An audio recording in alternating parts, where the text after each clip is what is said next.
성경에 보면은 하나님께서는 이 사람을 부르십니다. 여러분들이 성경을 읽으시면서 하나님께서 사람을 부르시는 그러한 내용이 얼만큼 있는가 한번 잘 살펴보십시오.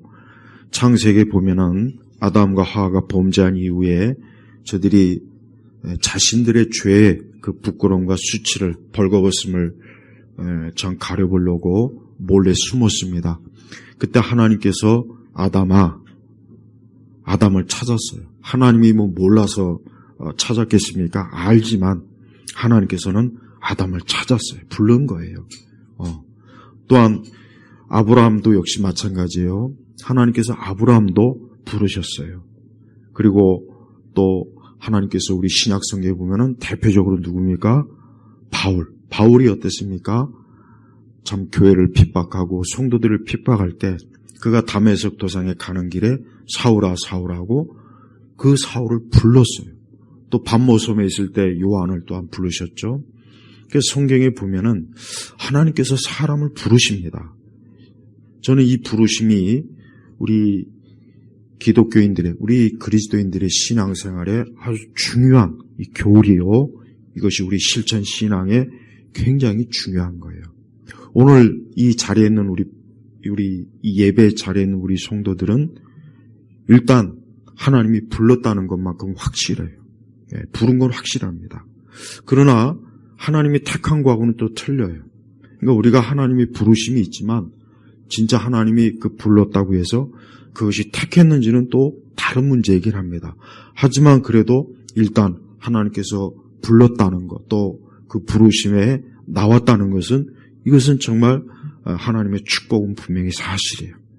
하나님이 불러도 나오지 않는 사람 많아요. 예를 들면 가장 쉬운 예로 우리가 전도할 때 누군가에게 이제 교회 좀 나오십시오. 하나님 믿으세요. 예수님 믿으세요. 여러분 이거 하나님이 부르시는 거예요. 이거 진짜 분명히 그렇게 알아야 돼요. 근데 사람들은 그렇게 합니까? 또 교회 나오라고 또 그러는구나. 전도하려고 하는구나. 그렇게 여기지.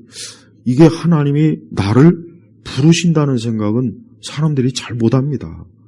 근데 마지막 때 사람들이 심판의 자리에 갔을 때 내가 너를 불렀지 않느냐?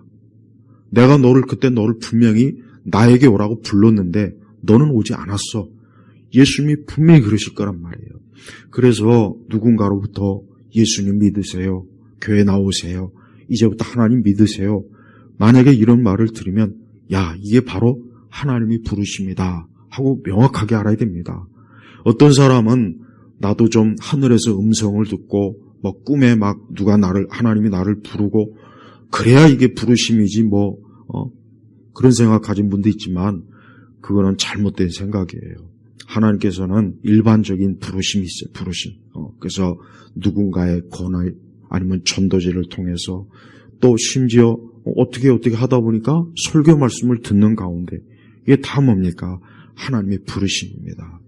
오늘 우리는 이 세 번째 우리의 신앙, 우리의 교리 중에 굉장히 중요한 게 뭐냐면 하나님은 사람을 어때요? 부르신다고 하는 이 부름의 교리 이걸 꼭 우리가 알고 있어야 돼요. 그냥 하나님께서 되는 대로 하나님께서 이리 와라 아닙니다. 여러분 이 땅에 많은 사람이 있지만 하나님은 꼭 하나님께서 부르는 사람이 있고 아예 하나님이 부르지 않는 사람이 있어요. 또 그 부르심을 받고 오기는 했지만 그가 또 하나님의 택함을 받았는지 역시 그거는 또 우리가 알 수 없는 영역이지만 하나님은 그 부른 자 가운데 하나님의 택자가 또 있다는 사실입니다. 그래서 오늘은 이 하나님의 부르심에 대해서 오늘은 좀 우리가 말씀을 좀 살펴봐야 되겠습니다.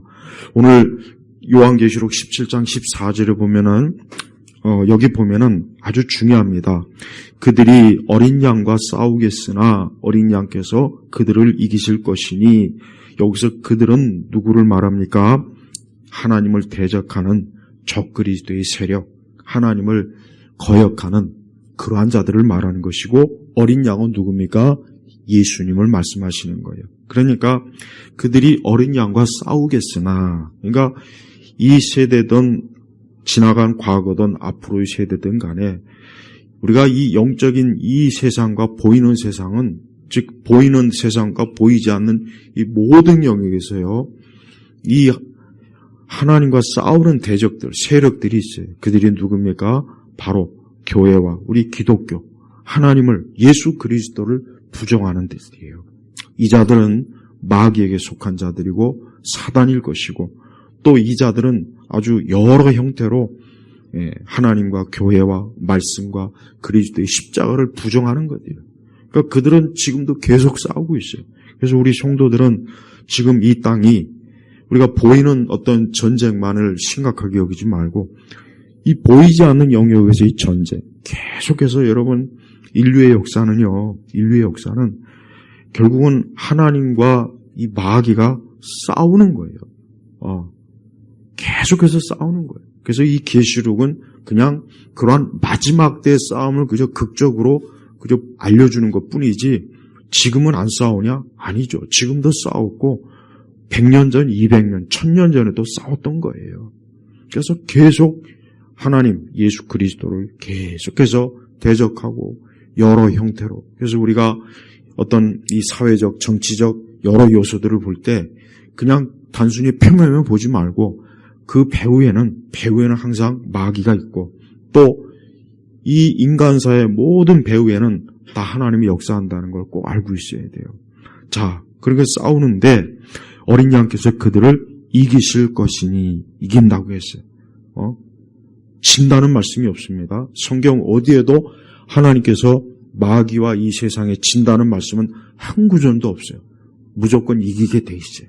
그래서 우리가 지금 비록 이 세상이 참 불신앙이 강하고 참 교회가 약해지고 있고 점점 더 뭔가 이 악한 세대가 너무 힘이 강해서 참 어렵다, 이런 생각이 들긴 하겠지만, 그러나 결국 싸움은 누가 이깁니까?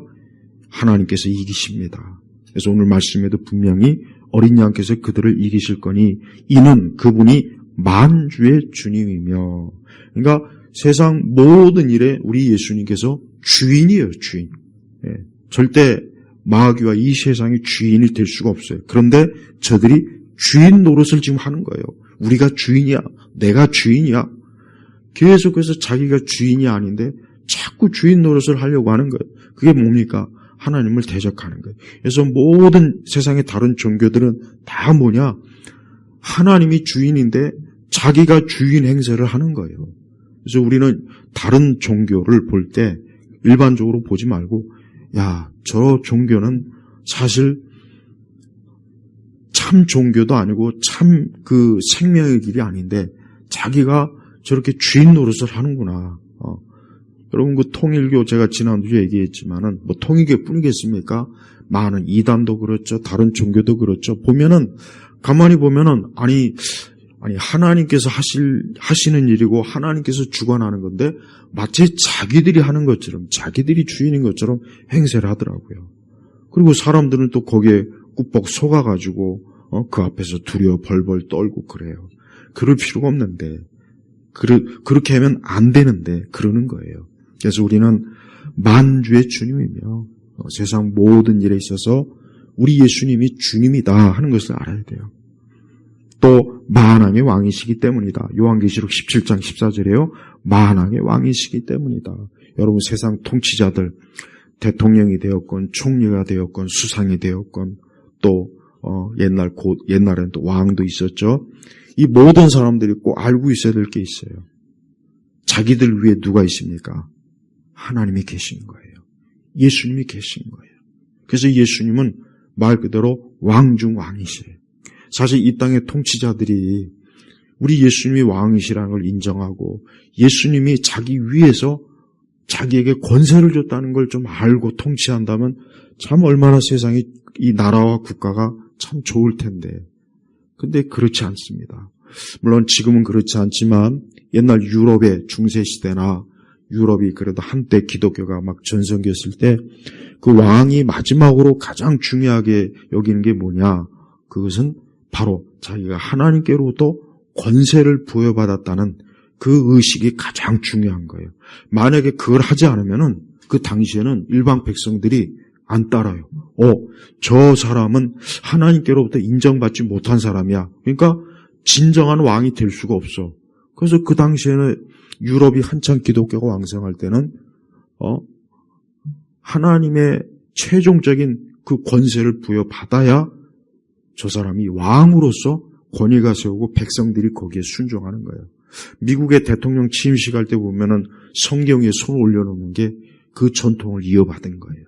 그 전통을 이어받아서 미국의 대통령들은 어쨌든 하나님의 말씀에 의해서 통치하고 하나님의 말씀에 복종하는 그런 정치가가 되겠다. 대통령이 되겠다. 그 절차가 여러분 그냥 형식적이라고 여길 수도 있지만 전 그게 굉장히 중요하다고 생각해요. 왜? 그거 하나가 위에 계신 여기 만왕의 왕이신 하나님을 인정하는 거란 말이에요. 인정하는 거예요. 근데 세상에 다른 나라는 지금 그런 게 없어요. 이제 우리나라가 그런 일을 하겠습니까? 무슨 그런 거 없잖아요. 근데 여러분 참 보십시오. 온 세상이 그 미국 앞에서 벌벌 떨어요. 미국에 도와달라고 또 손을 벌려요. 우리나라만 해도 미국에 의해서 이렇게 나라가 지금 이렇게 되었지. 미국 아니었으면 이미 벌써 우리는 이 나라는 공산화가 됐고 아니면 정말 아직도 그냥 밑바닥 가난한 먹기 살기 힘든 파요. 그렇게 하나님 무시하고 기독교가 뭐가 어쩌고 저쩌고 하는데 정작 가만히 보면은 그 하나님을 공개적으로 인정하는 미국 앞에서 다 벌벌 떨고 일 있으면 미국이 좀 도와줬으면 안 될까? 일 있으면 미국에서 돈을 벌리고 저 보세요. 그 희한하지 않습니까? 그러니까 저는 그게 보면 참 이율배반이요. 아니 평소에는 교회나 하나님이나 성경을 개떡같이 여기면서 급할 때는 정작 어때요? 하나님 믿는, 하나님을 믿는, 하나님을 인정하는 그 앞에 가서 도움을 구하고 무릎을 꿇고 미국이 좀 도와줬으면 성조기를 흔들고 자 보십시오. 이상하지 않습니까? 왜 그러느냐? 하나님이 진짜 만왕의 왕이시라는 걸 어쩔 수 없이 인정하는 거예요. 어쩔 수 없이. 그래서 온 세상을 둘러보면요. 각자 자기 민족의 신이 있고 신화가 있고 다 있어요. 근데 항상 보면은 결국은 하나님이 지배한다는 걸 다 인정할 수밖에 없는 일들이 너무 많이 벌어지는 거예요. 그래서 우리 성도들이 알아야 돼요. 아무리 지금 세상이 뭐가 어떻게 돼도 결국은 하나님이다. 하나님이 아니면 세상은 돌아가지 않고 하나님을 믿는 민족, 하나님을 섬기고 하나님을 경외하는 개인이 결국은 승리하게 돼 있는 거예요. 이거는 진짜 중요한 문제예요. 그래서 하나님을 멸시하거나 하나님을 무시하거나 우상을 섬기거나 하나님을 등한히 여기는 민족이나 개인이 결국은 잘 되는 거, 승리하는 거 봤습니까? 그런 일은 없습니다. 결국은 없다고요. 그래서 왜 우리 주님이 만왕의 왕이시냐? 정말 세상을 다 통치하는 거예요. 그래서 우리 각 개인은 하나님이 나의 왕이시라는 것, 나의 통치자라는 것을 꼭 알아야 돼요. 하나님은 나의 통치자입니다. 하나님은 내 인생을 좌지우지하는 분이에요. 하나님이야말로 내 인생과 내 삶을 정말 지배할 수 있는 분이란 말이에요. 이게 확실하게 각인이 돼야 돼요. 하나님의 부르심에 대해서 명확하게 아는 사람이 어떤 사람이냐? 그냥 부르심에 대해서 이론적으로 지식적으로만 아는 것이 아니라 어떤 사람이 진짜 하나님의 부르심을 받았는지 아닌지 알 수 있습니까? 그 사람이 정말 하나님이야말로 예수님이야말로 나의 주인이다 하는 것을 진짜 체험적으로도 그렇고 지적으로도 그렇고 진짜 인정하고 아는 거예요. 그래서 매사에 하나님이 정말 나의 주인이구나. 그분이 나를 주관하시는 분이구나. 이거를 여러 형태로 체험하고 아는 사람은 하나님이 부르신 게 확실히 맞습니다. 그래서 우리 성도들 중에 내가 정말 하나님의 부름 받은 사람이 맞는가 하는 것을 어떻게 아느냐? 자기가 알아요. 자기가 안단 말이에요. 내가 하나님께 부름 받은 건 난 확실하다. 이건 난 부정할 수가 없어. 그래서 난 그 뒤부터 이제 주님을 믿고 주님을 나의 주인으로 모시게 되었어. 이거 자기가 안단 말이에요. 자기가 알고 있다고요. 그래서 우리가 하나님께서 나를 부르셨다는 이 부르심의 교리와 이것은 그냥 명목상 형식적인 그런 부분이 아니라 진짜 하나님은 누군가를 부르셔서 너는 이제 내게 속한 거고 내가 너를 다스릴 거고 내가 너희 주인이고 내가 너를 이끌 것이다 하는 것을 자기가 어때요? 체험적으로 안단 말이에요. 그래서 그가 만약에 하나님의 뜻을 벗어나면 하나님은 그를 징계하고 채찍질하고 또 그가 어렵고 고난이고 환난이 있지만 하나님께서 붙잡아 주시기 때문에 망할 것 같아도 어떻게 크게 진짜 완전히 무너질 것 같아도 보면 신기하게 또 길이 열려지고 일어서고 그래요. 또 아무리 뭐 이런저런 있어도 가만히 보면은 하나님께서 다 나를 돌봤구나. 나를 도우셨구나. 나와 함께 했구나. 하나님께서 이끄셨구나 하는 거를 안단 말이에요. 그 사람이 부름받은 거예요. 그 사람이 그리고 그 사람은 선택받은 거예요. 그리고 그 사람은 이제 영원히 천국에 안착하는 그날까지 하나님은 어때요? 그럴 끝까지 이끌어 주시는 겁니다. 그래서 우리가 하나님의 부르심을 절대 이건 확실히 이건 알 수 있는 거고 확실하게 이거는 너무나 명확한 거니까 우리가 하나님의 부르심에 대해서 의심하지 말고 하나님은 이렇게 누군가를 부르시는구나. 근데 하나님이 부른 사람도 있지만 하나님이 부르지 않은 사람도 있고 또 불러도 하나님께 오지 않는 사람이 있어요. 그들은 어떤 사람입니까? 이제 하나님과는 어때요? 영원히 단절이 되는 거예요. 우리가 만약에 하나님께 부름을 받지 못했거나 하나님께서 불렀는데도 오지 않는다면 어떻게 되겠습니까? 그는 영원히 생명을 얻을 수도 없고 그는 영원히 하나님 앞에 나올 수도 없고 영원히 그는 어때요? 죽음과 사망의 지배를 받을 수 없는 거예요. 그래서 하나님께 나와야 되는 거예요. 옛날에 어떤 중이 그 절에서 목탁을 치고 있는데 하나님이 자기를 불러서 목탁을 치면 칠수록 하나님이 자기를 불러가지고 결국은 괴로워서 자기가 교회 나오게 됐다. 근데 그런 그 책을 내가 읽은 기억이 있어요. 그러니까 그런 경우도 있긴 있어요. 어떤 사람은 또 성경을 어떻게 읽다가 그 성경을 읽는 그 순간에 그냥 단순히 책을 읽는 것이 아니라 그 성경 읽는 그 순간에 정말 하나님이 살아계시는구나. 하나님이 날 부르시는구나 하고 그래서 신앙을 갖는 경우도 있고 참 많습니다. 자 보십시오. 하나님은 각자 다양한 방식이나 형태가 있지만 하나님은 진짜 지금도 어때요? 하나님이 만세전에 택한 자를 부르십니다. 불러서 이젠 자기 사람으로 자기 하나님의 자녀로 꼭 세우셔요. 그런데 어떤 사람은 이런 사람이 있어요. 아까 제가 얘기했지만 하나님의 부름에는 오기는 오는데 아직 그 마음의 중심에서부터 하나님의 부르심을 받지 못한 사람이 있어요. 그러니까 이 사람들은 어떤 사람이냐? 하나님에 대해서 아무리 얘기를 들어도 그냥 시큰둥하고 하나님에 대해서 아무리 많은 것들을 자기가 뭐 이렇게 듣고 해도 전혀 하나님에 대해서 인식을 못하는 거예요. 그러니까 그냥 어때요? 맹숭맹숭한 거예요. 맹숭맹숭. 그러니까 이 사람은 부름은 하나님의 청함은 복음서에도 그랬지 않습니까? 하나님의 부르심 청함을 받았는데 택하심을 받지 못한 거예요. 이거 참 안타까운 거예요. 아예 그 부름에 응답 안 했으면 그러느냐 하겠지만 아니 부름에 응답을 했는데 하나님의 택함이 없으니까 택함이 없는 거예요.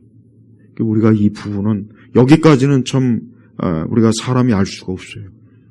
근데 우리는 하나님이 불렀다는 것을 조금이라도 안다면 내가 이제부터 그 하나님의 부르심에 응답해야지 하는 그 마음을 가졌으면 좋겠어요. 근데 사실 그걸 누가 주느냐? 성령님께서 주십니다.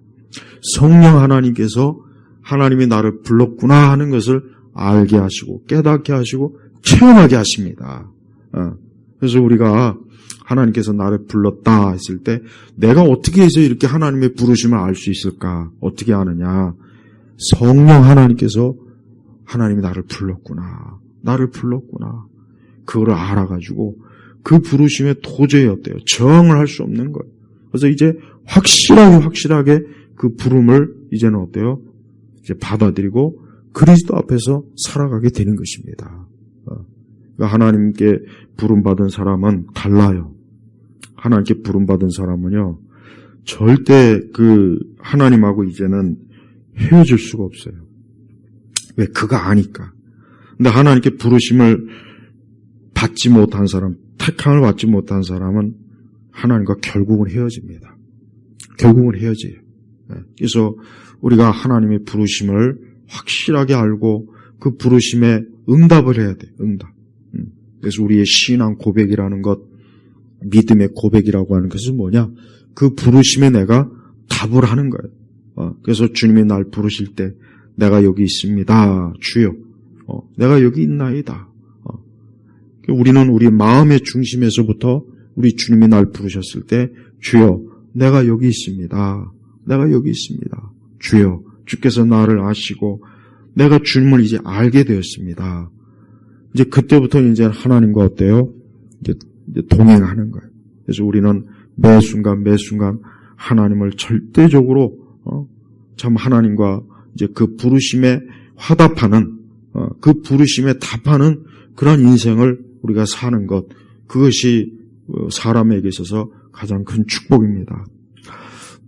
또 14절 계속 또 위에 보면은 또 그분과 함께 있는 자들 곧 부르심을 받고 택하심을 입은 신실한 자들이 이길 것이다. 여기서 신실한 자들이 누구냐?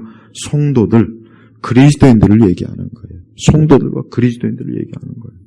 그래서 그분과 함께, 즉 예수 그리스도와 함께 있는 자들 곧 여기 보십시오. 부르심을 받고 택하심을 입은, 그러니까 부르심을 받고 택하심을 입었다 그랬지 않습니까? 이 두 가지가 함께 있는 거예요. 한쪽만 있는 것이 아닙니다. 부르심을 받고 택함을 받은, 택함을 입은 신실한 하나님을 믿는 그 믿음 있는 사람이 어때요? 역시 그들도 이길 것이다. 이길 것이다. 승리할 것이다. 그래서 우리 성도들은 결국 승리하는 자예요. 승리하는 자.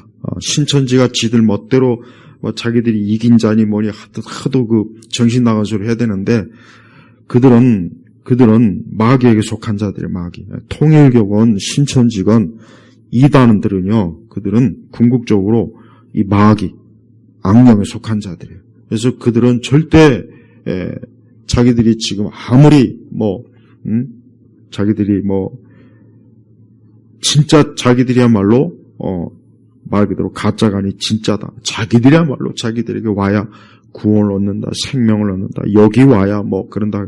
그거 다 사실은 뭡니까? 거짓말이에요. 거짓말. 그러니까 그런 거짓말에 속아서 거짓아비가 누굽니까? 마귀잖아요. 이 마귀는 거짓의 아비라 그랬어요. 그래서 아담과 하와에게도 거짓말했죠. 그리고 인류를 보십시오. 이 세상 전체가 결국은 제가 가만히 보니까 별거 아니구나. 야, 사람들이 결국 거짓말에 속는구나. 거짓말에 속는구나. 그러니까 딱 이거더라고요. 잘못된 지식에 속아서 거기에 빠지고 잘못된 인생관에 어디 가서 잘못된 인생관을 주워 배워와가지고 거기에 빠지고 그러니까 평생을 어디 평생뿐입니까? 한 시대, 한 국가, 한 민족이 이 거짓말에 속아가지고 불행한 역사가 예를 들면 유교, 우리나라 유교 500년 아주 그냥 500년 지금까지는 내가 볼 땐 그래요.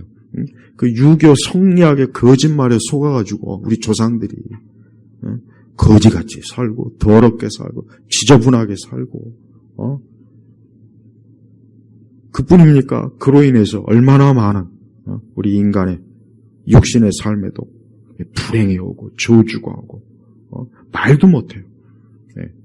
또 다른 거 예를 들면 가장 흔한 거 공산주의, 사회주의, 전체주의 또 이런 데 푹 빠져갖고 그 거짓말에 속아가지고 또 자기 자신을 불행하게 만들고 여성들이 그 페미니즘의 선동에 속아가지고 지금 얼마나 많은 여성들이 불행에 빠져 있습니까? 근데 마치 그게 자기들에게 구원을 줄 수 있느냐, 복음의 소식이냐, 페미에 한창 빠져가지고 자기 인생이 마치 꽃과 같을 거라 기대했는데 시간이 지나고 보니까 결국 불행해져요. 그러니까 페미니즘은 여성들을 불행하게 만들어요. 여성들을. 그걸 꼭 알아야 돼요. 그 82 뭐라고 그 책이 있죠? 제가 볼 때는 정말 그 책은요, 쓰레기 중에 가장 쓰레기고, 수많은 여성들을 불행하게 만든 거고, 남의 집 아들도 불행하게 만든 거예요. 여성들이 자기만 불행하면 그거죠. 아담이 범죄했는데 제가 항상 안타깝게 여기는 게 그거지 않습니까? 하와가 자기 혼자 선악과 따먹고 혼자 그냥 하나님께 버림받아서 하나님께 끊어지면 아담은 괜찮았을 거 아니에요. 그럼 아담의 후손들은 별일 없을 텐데 하와가 범죄하고 그 하와가 또 아담을 꾀고 아담까지 어떻게 됐어요? 결국은 범죄했습니까? 똑같아요. 폐매에 물든 여성들은 자기만 불행한 게 아니라 남의 집 귀한 아들도 불행에 빠뜨려요. 그걸 알아야 돼요. 그러니까 이제라도 폐매에 물든 분들, 여성분들은 정신 똑바로 차리고 더 늙어가지고 방구석에서 아니면 저 양로원이나 요양원 해가지고 썩을 생각하지 말고 이제라도 야, 내가 그동안 이 폐미 손등에 속아가지고 인생의 그 꽃 같은 황금기를 다 날렸구나. 저 거짓말쟁이. 그 폐미는 결국은 이건 신좌파들이 만들어낸 사악한 교리란 말이에요. 자 보십시오. 수많은 사람들이 이런 거짓에 속고 거짓말에 속고 다 이게 뭡니까? 잘못된 데 끌리는 거예요. 그러니까 우리가 여러분 부르심이라는 거 이건 뭔 얘기냐? 하나님이 나를 부르시는 것은 참 생명과 참 지식 이 성경의 말씀으로 나를 부르시는 거예요. 그래서 그 사람은 그로 인해서 어떤 유익을 얻느냐? 그는 이 다음에 즉 그가 부르심을 받음으로 인해서 얻는 하나님의 복이 뭐냐? 첫째는 하나님의 자녀가 되는 거예요. 하나님의 부르심에 응답하면 하나님의 자녀가 되는 복. 이게 가장 큰 거고 만약에 하나님의 부르심에 응답하지 않으면 그는 여전히 마귀에게 속한 자예요. 예수님이 왜 이 땅에 오셨다고 했습니까? 마귀의 일을 멸하려고 오셨다 그랬단 말이에요. 분명히 그러니까 마귀의 일을 멸한다는 뜻은 뭐냐? 마귀에게 사로잡힌 사람들을 건져내시려고 이 땅에 오셨다는 거예요. 그 뜻이. 근데 지금 여전히 많은 사람들이 마귀에게 사로잡혀 있어요. 근데 자기가 마귀에게 사로잡혀 있다는 걸 모르는 거예요. 그래서 하나님은 그거를 깨닫게 하는 거예요. 그래서 우리를 불러갖고 새로운 생명을 주시면 우리는 내가 마귀에게 속했구나. 난 그걸 몰랐는데 내가 하나님께 부름받고 나서 보니까 내가 이 하나님께 부름받지 못했으면 내가 이 마귀에게 속해서 평생을 속다가 영원히 멸망했을 텐데 하나님이 날 불러서 내가 이렇게 살았구나 하는 걸 깨닫게 해요. 두 번째는 우리는 하나님의 부르심에 응답하게 되면 그는 하나님의 자녀가 되었고 그는 이제 뭡니까? 그는 영원한 천국의 유업을 하나님께로부터 받게 되는 거예요. 천국의 유업을 받는 거예요. 그래서 하나님은 하나님께 왜 부르시는 그 목적과 이유 중에 하나가 뭐냐? 그에게 하나님 나라를 주기 위한 거예요. 하나님께서 세우신 나라를 자기 아들에게. 그래서 그 하나님의 나라를 이제는 우리가 그 나라에게 속해서 그 나라에서 우리는 어때요? 영원히 거기에서 거주하면서 하나님과 함께 영원히 지내는 것. 이게 하나님께서 주시는 엄청난 가장 큰 축복입니다. 그래서 우리는 그 나라를 상속받는 거예요. 상속세 낼 필요도 없어요. 하나님 무슨 상속세 내라고 할 때 안 와요. 그래서 성도는요, 하나님께 부름 받고 그 부름에 응답할 때 그는 하나님의 택함 받은 것이 확실하고 그로 인해서 그는 이제 영원히 하나님의 자녀로서 또 이 다음에 천국을 유업으로 받는 그런 축복을 그가 누리게 되는 것입니다. 이 부름에 우리가 응답하는 것 이게 얼마나 중요합니까? 그런데도 사람들은 하나님의 부르심에 좀처럼 응답을 안 해요. 좀처럼 그 부르심에 오질 않습니다. 일단 오질 않아요. 사실 와서도 그가 하나님의 부름에 이제 응답을 해야 되는 또 하나가 있는데 그건 성령의 역사로 말미암은 거죠. 근데 애초부터 아예 오질 않으면은 아예 오질 않습니다. 그래서 여러분 확실히 지금 이 세상은 점점 더 확실히 어떻습니까? 이 구원의 문이 닫히고 있다는 건 확실합니다.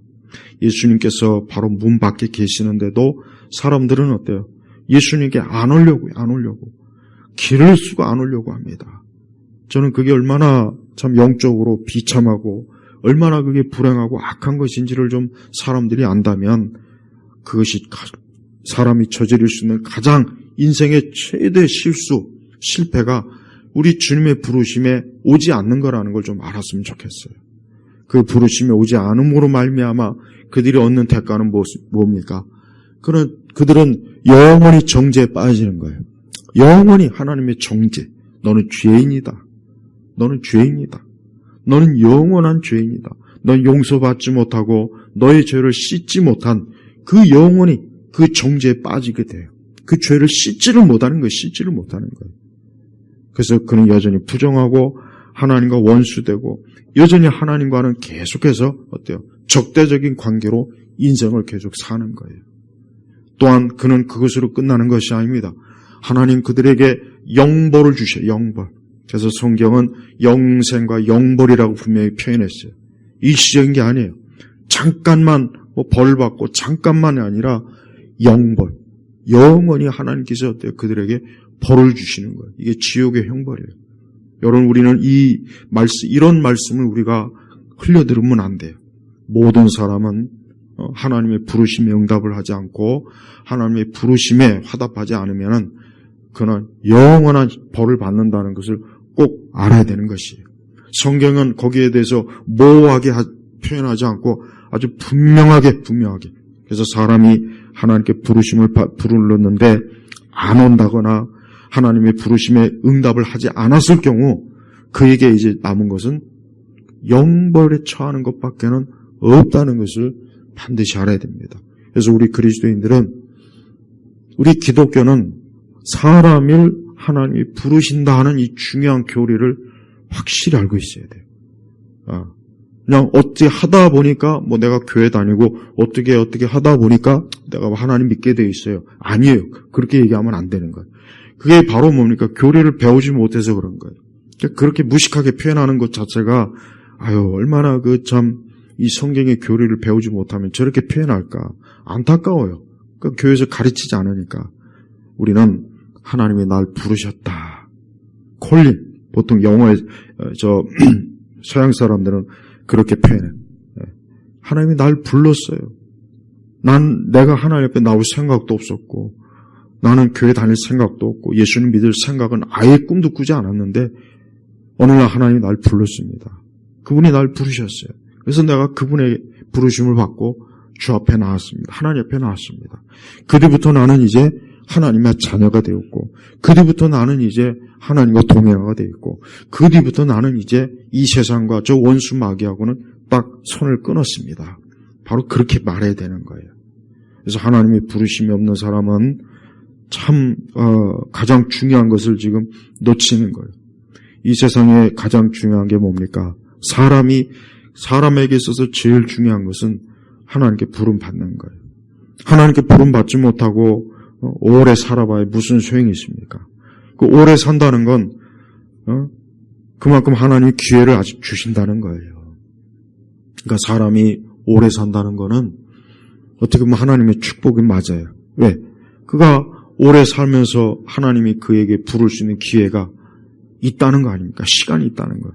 근데 오래 살아도 그 부르심에 응답을 안 해요. 평생을 그렇게 수십 년을 80, 90을 살아도 아예 하나님과는 담쌓고 지내는 사람은 그 사람은 정말 안타까워요. 분명히 하나님께서 몇 번은 불렀을 텐데 그 부름에 응답 안 오고 그냥 단지 나는 장수의 복을 받았다. 여기에 만족하는 분들이 많이 있지 않습니까? 저는 그런 분들이 제발 좀 예수님을 좀 이제라도 빨리 죽음이 그에게 오기 전에 빨리 예수님을 믿고 이제 하나님의 자녀가 되면 참 최고의 축복이고 가장 참 어떻게 보면 은혜롭게 인생을 산다고 그런 식으로 인생을 결론을 맺는 건 정말 천만다행이고 얼마나 큰 참 복입니까? 근데 평생을 살아도 그 부르심에 응답 안 하고 결국은 하나님을 믿지 않고 모르고 살고 끝나는 인생들은 이제 더 이상 할 수 있는 말이 없어요. 이제 그에게 남은 거는 영원히 하나님께 정죄받고 진노하시는 하나님 앞에 그는 살아야 돼요. 그게 얼마나 끔찍하고 무서운가를 그가 겪을 때 참 그거는 뭐 어떤 말로도 표현할 수가 없는 거예요. 저는 하나님께서 지금도 우리를 이렇게 부르셨고 그 부르심에 우리 사람들이 응답하고 그래서 하나님께 이제 하나님의 그 가족이 되고 이 다음에 천국을 유업으로 얻음으로 말미암아 그에게는 이제 더 이상 문제거리가 이제는 없습니다. 그래서 그리스도인들은 이제 더 이상 인생의 문제가 없다고 보면 돼요. 인생의 문제가 이제는 없는 거예요. 없어진 거예요. 왜? 가장 중요하고 가장 중대한 일, 가장 그것도 영원한 문제를 해결받았기 때문에 사실 그리스도인들은 이제 큰 문제는 없어요.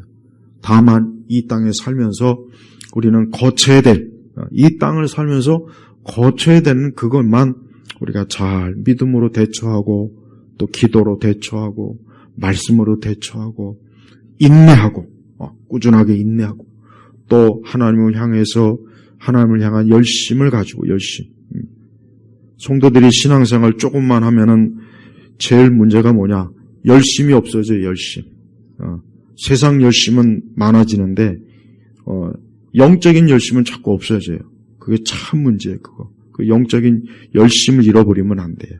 그러니까 신앙이 잘한다는 증거가 뭐로 나타나냐면 하나님께 대해 열심이 나타나는 거예요. 여러분 아이들이 공부를 언제 잘합니까? 아이들이 공부를 언제 해요? 간단하죠. 공부에 열심을 낼 때 잘하는 거예요. 공부에 열심을 안 했는데 어떻게 잘할 수가 있습니까? 똑같아요. 어떻게 신앙의 열매를 맺습니까? 내가 신앙생활에 열심을 낼 때 그 사람이 신앙의 열매를 맺는 거예요. 그러니까 하나님은 우리를 불렀어요. 그럼 부름받은 자가 해야 될 일은 뭐냐? 끝까지 하나님이 날 부른 거에 대한 감사와 기쁨으로 어때요? 하나님에 대한 열심을 내야 돼요. 열심을 안 내는 사람들은 그 사람들은 열매가 없는 거예요. 그러니까 부르시면 응답했고 하나님의 은혜를 받긴 했지만 더 이상 성장이 안 되는 거예요. 멈춰버린 거예요. 그러니까 하나님 앞에서는 그거는 아주 참 하나님 보실 때는 성령을 근심케 하는 거예요. 근심케. 우리가 절대 하나님에 대한 열심이 세상 열심이 영적인 열심을 뛰어넘으면 안 됩니다. 세상 열심이 영적인 열심을 뛰어넘으면 안 돼요. 근데 그게 거꾸로 되는 사람들도 꽤 있어요. 보면 점점은 그래요. 세상 열심은 커지는데 영적인 열심은 자꾸 약해지는 거예요. 그래서 기도도 자꾸 안 하려고 하고 예배도 그렇고 뭔가 좀 주를 위해서 뭐 이렇게 이게 자꾸 열심을 내야죠. 그러니까 나는 이제 믿는 자다. 나 하나님의 자녀다. 거기에 머무르면 어떻게 합니까? 머무르지 말고 내가 하나님의 부르심을 받았으니까 이제 그걸 확실히 안다면 내가 이제 열심을 내자. 이제 하나님 날 불렀지 않습니까? 내가 만약에 하나님 부르지 않았으면 내가 지금 세상에서 저렇게 막 진탕망탕 그냥 늪지대에 살면서 그게 마치 행복이냐 그게 마치 전부이냐 지금 그러고 지냈을 텐데 하나님이 날 불러서 내가 이렇게 이제 생명을 가고 은혜의 길로 가면은 내가 얼마나 이게 참 축복이냐. 이런 축복을 얻지 못한 사람이 거의 많은데 대부분은 다 그런데 어떻게 하나님이 나 같은 사람을 이렇게 불러서 내가 하나님을 섬길 수 있고 믿을 수 있을까? 이건 진짜 말로도 할 수 없는 축복이고 행복이다. 해서 이제부터는 어때? 이제부터 해야 될 일은 뭐냐? 부름받은 자가 해야 될 일은 열심을 내야 돼요. 세상 열심은 남는 게 없습니다. 그러나 영적인 열심은 남아요. 꼭 남습니다. 그래서 영적인 열심은 30배, 60배, 100배로 남아요. 현세도 그렇지만 우선 내세, 이 다음에 하나님 나라에서 얼마나 많은 참 하나님께서 우리를 보시고 기뻐하시지 않겠습니까? 우리 예일교회 성도 여러분, 하나님의 부르심에 응답하고 그 부르심에 확실히 참 응답한 이유는 하나님에 대한 열심과 하나님을 많이 사랑하고 나는 하나님께 부름받은 사람이라는 그 한 가지만으로도 야, 나는 정말 내 인생은 그냥 이제 성공한 거야. 승리한 거야. 이것이야말로 진짜 사람으로서 이룰 건 다 이뤘다. 그렇게 보면 되는 거예요. 다른 거 백날 이뤄봐야 소용없습니다. 하나님께 부름받아서 택함받은 걸 이뤘다. 이 사람이야말로 진짜 이룰 건 다 이룬 겁니다. 기도하겠습니다. 하나님 아버지 감사합니다. 오늘 귀한 주일에 오늘은 하나님의 부르심의 교리, 하나님의 이 부르심에 대한 말씀을 증거했습니다. 우리 성도들이 오늘 말씀을 들으면서 이 말씀이 나에게 확실하게 이루어진 것인지 또 이 말씀을 통해서 하나님께서 나에게 말씀하시고 주시는 교훈이 무엇인지를 지혜롭게 또 말씀을 통해서 깨달으면서 주를 모시고 주님과 함께하는 그런 복된 인생이 되게 하시옵소서. 감사드리며 우리 주 예수 그리스도의 이름으로 기도 올렸습니다. 아멘.